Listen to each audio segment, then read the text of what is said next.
बांधकाम विभाग आणि महापालिकेच्या भोंगळ कारभाराने 25 नागरिक जखमी।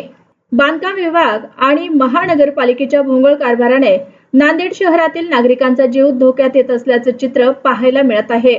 नांदेड शहरात सर्वच रस्त्यावर विकास कामे सुरू आहेत, मात्र कुठेही नागरिकांच्या सुरक्षिततेची काळजी घेतली जात नाही।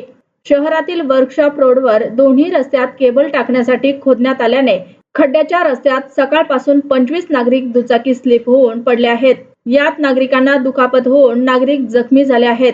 शहरात अपघाताच्या अनेक घटना होऊनही जिल्हा प्रशासन आंधळ्याचं सोंग घेत असल्याचं दिसत असल्याची भावना प्रवास करणाऱ्या नागरिकातून व्यक्त केली जात आहे। क्रॉस होत असताना थोडासा पाऊस पडला आणि प्रत्येक 2 मिनिटाला एक स्कूटीवाला पडतो।